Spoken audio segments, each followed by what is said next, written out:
It's July 11th, 2021. Wembley Stadium erupts as Gianluigi Donnarumma saves the final penalty, crowning Italy as European champions. Fast forward 3 years, and the same team is limping off the pitch in Berlin, humbled by Switzerland in the round of 16. How did the mighty Azzurri fall so far, so fast? This is the story of Italy's shocking Euro 2024 downfall.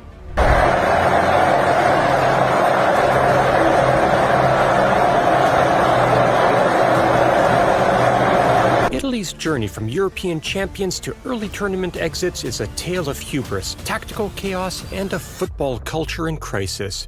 In this video, we'll break down the key factors that led to Azzurri's spectacular fall from grace at Euro 2024. From Mancini's unexpected departure to Spalletti's puzzling decisions, we'll explore how a golden generation of Italian talent went from heroes to zeros in just 3 short years. They say that the higher you climb, the harder you fall.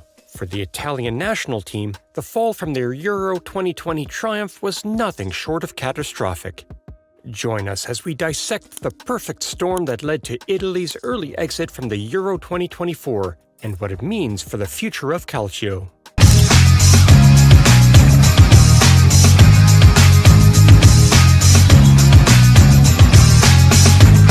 In the world of football, 3 years is an eternity. For Italy, it was long enough to go from the pinnacle of European football to its nadir.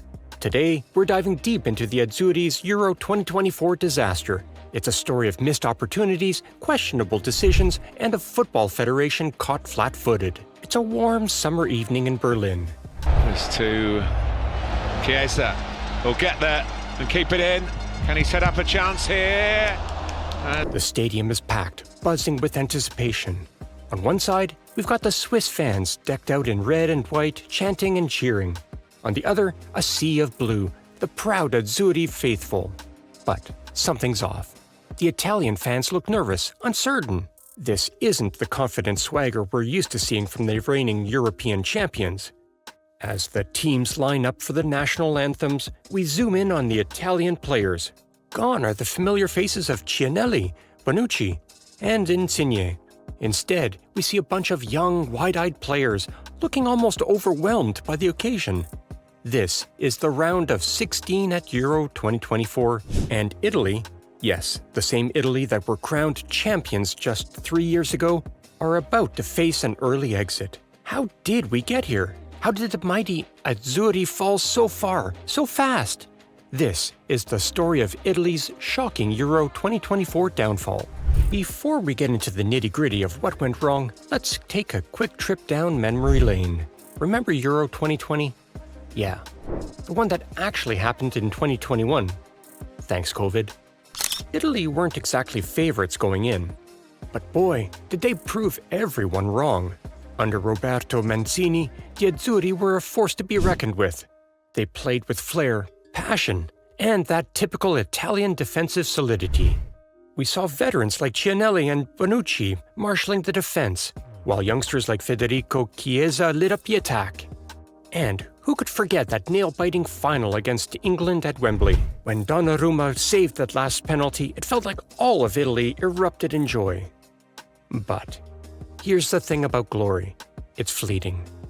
And for Italy, that golden moment at Wembley would mark the beginning of a steep decline. Now, you'd think that after winning the Euros, Italy would be on cloud 9, right? Well, not quite. The first major crack in the armor appeared during the 2022 World Cup qualifiers. Italy, the newly crowned European champions, somehow managed to finish second in their qualifying group. No biggie, you might think. They'll just win the playoffs and be on their way to Qatar. But then came the shocker. A 1-0 defeat to North Macedonia. North Macedonia! North Macedonia have denied the European champions a place at the biggest tournament in international football. Look at the celebrations. It is the most famous night in North Macedonia's history. They qualified for the Euros last summer. Well, this surpasses everything. They haven't qualified for the World Cup just yet. but this result means that the European champions Italy, for the second World Cup running and for just the third time. A team ranked 67th in the world at the time. Just like that, Italy were out. No World Cup for Azzurri. Again. Remember, they'd already missed out on the 2018 World Cup. 2 World Cups in a row without Italy. Unthinkable. This failure should have been a massive wake-up call. A chance to rebuild, to address the underlying issues. But, as we'd soon find out, the problems ran much deeper than anyone realized. Fast forward to August 2023.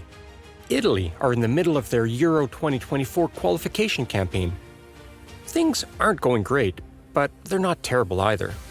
And then, out of the blue, Roberto Mancini drops the bombshell. He's resigning as the national team coach.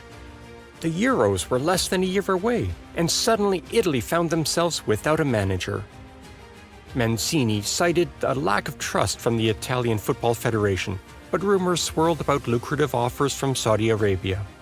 Whatever the reason, Mancini's exit left a gaping hole in the Italian setup.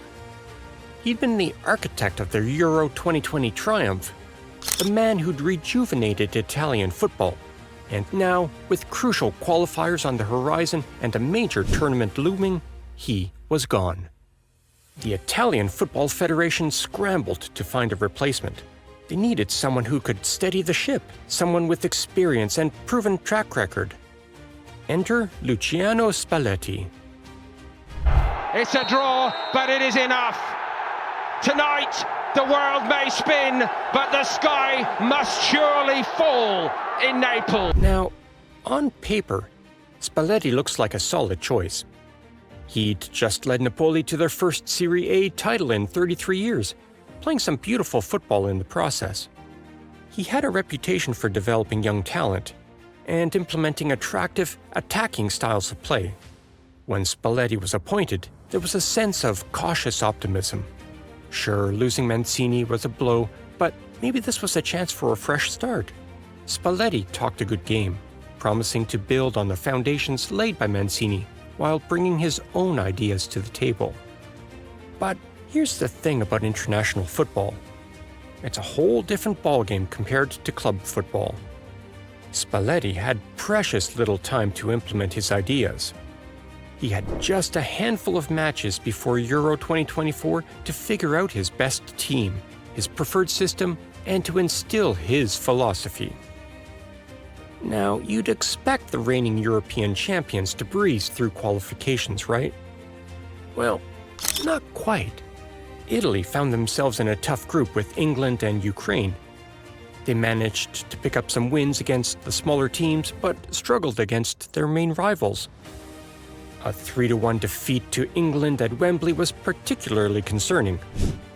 The Azzurri looked disjointed, lacking the cohesion and swagger we'd seen just a couple of years earlier. In the end, Italy scraped through qualifications by the skin of their teeth. They finished level on points with Ukraine, progressing only due to a better head-to-head record.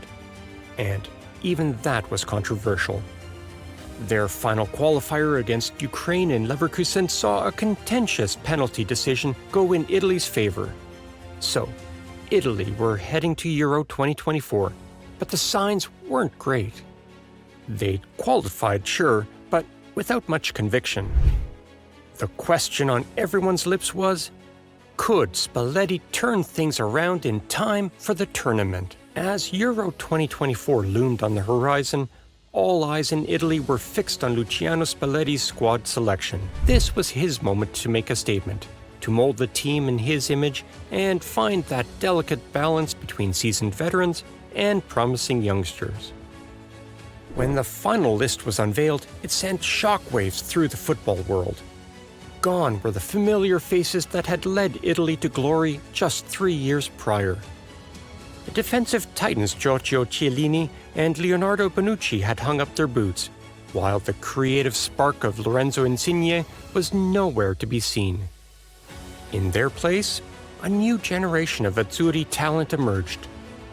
The lightning-quick Destiny Udogi, fresh from a breakout season in the Premier League, was called up. Wilfred Gnonto, the pint-sized dynamo who'd been turning heads in England, also made the cut. These youngsters would line up alongside established stars like the ever-reliable Gianluigi Donnarumma between the sticks and the mercurial Federico Chiesa on the wing. But Spalletti's selection wasn't without its controversies. Eyebrows were raised at the inclusion of Jorginho, a key cog in the 2021 triumph, but whose form had dipped dramatically in recent seasons. Even more puzzling was the omission of in-form players like Manuel Locatelli, whose dynamic performances for Juventus had many tipping him for a starring role. The final squad painted a picture of a team in transition. 11 players were 25 or younger, bringing energy and hunger but limited big game experience. Another 11 had fewer than 10 caps to their name. A far cry from the battle-hardened unit that had conquered Wembley. As the team assembled for their pre-tournament training camp in Coverciano, there was an air of uncertainty hanging over the Azzurri. Could this eclectic mix of raw talent and fading stars gel into a cohesive unit in time for their opening match? The weight of expectation, the pressure of being defending champions, would the young guns be able to handle it all? These were the questions swirling around Italy as they prepared to defend their crown. Little did they know, the answers would come all too soon, and in the most brutal fashion imaginable. Tagi's cross prevented from going for a corner by Walker. Grealish. He's done well to find Bellingham. He's got Saka on the overload. Bellingham went alone! And it needed Donnarumma's intervention. It's a really good play from England. I mean, the pace. The draw for Euro 2024 hadn't been kind to Italy. Placed in a group with Spain, Croatia, and Albania, the Azzurri faced a baptism of fire right from the get-go. As reigning champions, expectations were high, but there was also a sense of trepidation among the tifosi. The opening game against Albania in Munich's Allianz Arena should have been a comfortable start, a chance to ease into the tournament. Instead, it turned into a nail-biting affair that exposed the cracks in Spalletti's armor. The Azzurri looked rattled, struggling to find their rhythm against a well-organized Albanian side. It took until the 78th minute for Federico Chiesa to equalize with a moment of individual brilliance. The winner, when it came in stoppage time via Giacomo Raspadori tap-in, was relief. 3 points were in the bag, but the performance left much to be desired. If the Albania game was a warning sign, the clash with Spain in Frankfurt was a full-blown disaster. La Roja, under the guidance of Luis de la Fuente, put on a masterclass in possession football. Italy was chasing shadows for 90 minutes, barely able to string 3 passes together. A solitary goal was enough to secure a 1-0 win for Spain. With just 1 game left in the group stage, Italy's tournament hopes hung by a thread. They needed a result against Croatia to have any chance of progressing. But then the 1-1 draw, combined with the results elsewhere, saw Italy scrape into the knockout stages as one of the best third-placed teams. It had been a group stage to forget for the Azzurri. 1 unconvincing win, 1 humbling defeat, and a last-gasp draw. They had made it through, but the cracks were widening with each passing game. As they prepared for the round of 16, few gave them much hope of progressing further. As Italy stumbled through the group stage, one thing became painfully clear. Luciano Spalletti was a man without a plan. The tactical acumen that had guided Napoli to a historic Scudetto seemed to have deserted him on the international stage. With each passing game, the the Azzurri's tactical approach became more bewildering, leaving players, fans, and pundits alike scratching their heads in confusion.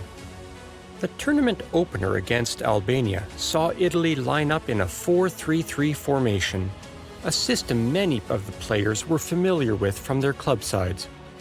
But after a shaky performance, Spalletti ripped up the playbook for the crucial clash with Spain. Out went the back four. In came a 3-5-2 setup that was supposed to provide more defensive stability. Instead, it left Italy looking disjointed and overwhelmed, unable to cope with Spain's fluid attacking movements. For the must-win game against Croatia, Spalletti reverted to a 4-3-3, but with significant personnel changes. Players who had started the first two games found themselves on the bench, while others were thrust into unfamiliar roles. The result was a disjointed performance that only narrowly avoided disaster thanks to Zaccagni's late equalizer. This constant chopping and changing had a clear and detrimental effect on the players. The fluid, almost telepathic understanding that had characterized Italy's play under Roberto Mancini was nowhere to be seen. Instead, players looked unsure of their positions, hesitant in their decision-making, and lacking in confidence. Perhaps most concerning was Spalletti's approach to squad rotation. Over the course of 3 groups of games, he used a staggering 20 out of 23 outfield players. While rotation is important in a tournament setting, this level of change smacked of a coach unsure of his best team. Some players found themselves playing out of position, while others were getting their first taste of major tournament football in high-pressure situations. As Italy limped into the knockout stages, the tactical confusion was evident for all to see. The Azzurri had no clear identity, no discernible style of play. They were a team of talented individuals playing without a coherent plan.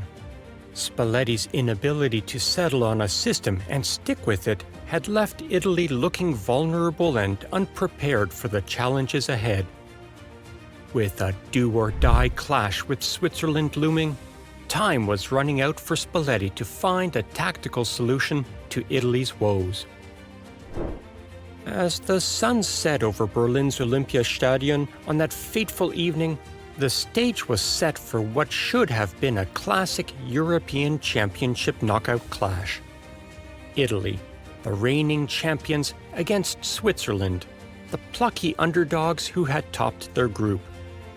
The Azzurri had scraped through by the skin of their teeth, but surely now, with their tournament lives on the line, we would see the real Italy stand up. What unfolded over the next 90 minutes was nothing short of a tactical and psychological meltdown. Luciano Spalletti, in a move that left even the most experienced pundits baffled, made 6 changes to his starting lineup. 6. In a knockout game. It was as if he had thrown his tournament experience out the window and decided to approach this crucial match like a preseason friendly. Gianluca Mancini, who hadn't played a single minute, was suddenly thrust into the heart of defense. Nicolo Fagioli, a talented midfielder but one who had been embroiled in a betting scandal and had hardly played all season, was given a nod in midfield. It was a roll of the dice that smacked of desperation rather than strategic thinking. And then there was the formation. After flirting between systems in the group stage, Spalletti opted for a back four. On paper, not a radical choice. But when you consider that most of these players were accustomed to playing in a 3-man defense at club level, it was a recipe for disaster. Switzerland, in stark contrast, were a picture of stability and cohesion. They had a clear game plan and stuck to it ruthlessly. They pressed high, exploited the spaces left by Italy's confused defenders, and struck early. Italy, for all their individual talent, played like a team of strangers. Passes went astray, defensive assignments were missed, and attacking moves broke down before they could even begin. The Swiss, sensing blood in the water, pushed for more. The second half was a non-event. Italy huffed and puffed but never looked like blowing the Swiss house down. As the final whistle blew on a comprehensive 2-0 defeat, the Italian players sank to their knees in disbelief. The fans in the stands were silent, save for a few angry boos. The reigning European champions were out, humbled by a team they would have expected to beat. It was a fitting end to a tournament campaign that had been characterized by confusion, indecision, and a startling lack of identity. As the Italian players trudged off the field, the scale of their fall from grace was laid bare for all to see. From the highs of Wembley to the lows of Berlin, it had been a spectacular and painful decline. In the wake of Italy's humiliating exit from Euro 2024, the Italian media machine kicked into overdrive. Every sports channel, newspaper, and podcast was dissecting the Azzurri's performance with surgical precision. It wasn't just a postmortem, it was an autopsy, with every decision, every substitution, every tactical tweak placed under the microscope. Luciano Spalletti, to his credit, didn't hide from the storm. In a press conference that felt more like a public confession, he faced the music head-on. "I made mistakes," he admitted, his usually confident demeanor replaced by a look of genuine contrition. He spoke of overworking the players after the Albania game, of struggling to find the right balance in the team. Curiously, he even mentioned player fatigue as a factor, which raised more than a few eyebrows given the amount of rotation he'd implemented throughout the tournament. But it wasn't just Spalletti in the firing line. The quality of the squad itself came under intense scrutiny. Where were the world-class strikers Italy used to produce with such regularity? The likes of Vieri, Inzaghi, and Totti seemed like distant memories. Critics pointed to the reluctance of Italian players to test themselves abroad. Of the 23-man squad, only 3 played outside of Serie A, goalkeepers Gianluigi Donnarumma and Guglielmo Vicario, and midfielder Jorginho. The debate raged on television panels and in newspaper columns. Former players and coaches weighed in, pulling no punches in their assessments. Fabio Capello, never one to mince words, delivered a scathing verdict. Spalletti overrated the players he picked. He had his ideas and wanted to play a certain style. But this is how good they are. This is how dynamic they are. The implication was clear. The squad simply wasn't good enough. Others, like former midfielder Daniele De Rossi, pointed to the lack of experience in the squad and the absence of strong leaders. As the dust began to settle, it became increasingly clear that Italy's problems ran far deeper than just one disastrous tournament. This was a systemic issue, a failure at multiple levels of Italian football. The youth development system, once the envy of the world, was questioned. The tactical approaches favored in Serie A came under fire for not preparing players for the international stage. Even the structure of the domestic league itself was criticized for not being competitive enough to produce world-class talent consistently. In a move that surprised many, the Italian Football Federation, FIGC, announced that Spalletti would stay on as manager. They cited the limited time he'd had with the squad and the need for continuity. But the statement came with a caveat. Major changes were needed, and quickly. As the inquest continued, one thing was abundantly clear. Italian football stood at a crossroads. The path they chose now would determine whether Euro 2024 was merely a painful blip or the beginning of a prolonged period in the wilderness. As the dust settles on Italy's Euro 2024 debacle, the question on everyone's lips is, where do the Azzurri go from here?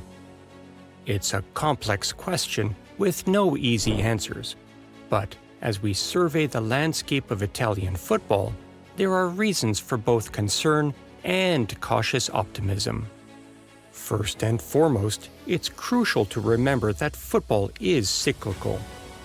Teams rise and fall, and Italy, with its rich footballing heritage, has the potential to rise again. After all, this is a nation that has won 4 World Cups and 2 European Championships. The DNA of success is ingrained in Italian football. The silver lining in this dark cloud is the young talent coming through the ranks. Players like Destiny Udogie, who shone in the Premier League with Tottenham, have the potential to be world-class. Sandro Tonali, despite his betting scandal setback, remains a midfield dynamo with his best years ahead of him. And let's not forget Federico Chiesa, who, at 26, should be entering his prime years. These players, along with others like Giacomo Raspadori and Nicolo Zaniolo, could form the backbone of a strong Italian team for years to come. However, potential is not enough. The key will be developing this talent properly, giving them the right guidance and experience. This is where Luciano Spalletti, assuming he stays on as manager, has a crucial role to play. He needs to learn from the mistakes of Euro 2024 and establish a clear tactical identity for the team, one that plays to the strength of the players at his disposal. No more constant tinkering. No more square pegs in round holes. But the road to redemption isn't solely about the national team. Italian football as a whole needs to take a long, hard look at itself. The domestic league, Serie A, needs to become more competitive and more attractive to top talent.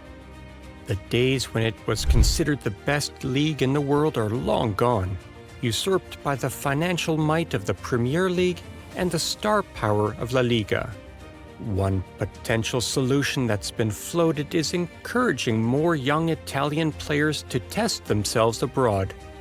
The success of Jorginho at Chelsea and Arsenal, and more recently Udogie at Tottenham, shows that Italian players can thrive outside their comfort zone. Experiencing different footballing cultures, different tactical approaches, and different physical demands could be invaluable for the development of Italy's next generation. The youth development system also needs an overhaul. Once the envy of the world, Italy's youth academies have fallen behind their counterparts in countries like France and Germany. There needs to be a renewed focus on technical skills, tactical awareness, and physical development from a young age.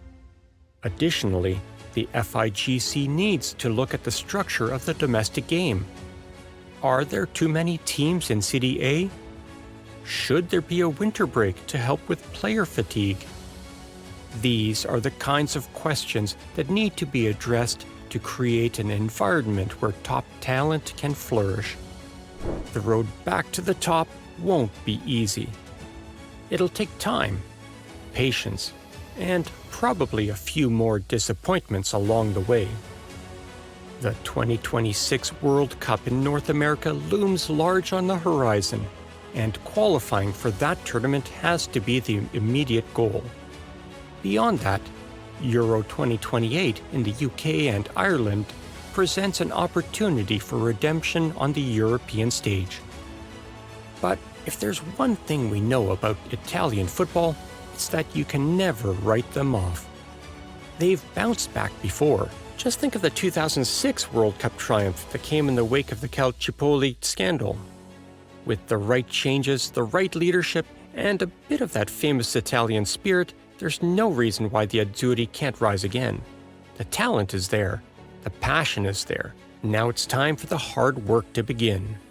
For now, the Azzurri find themselves at a low ebb.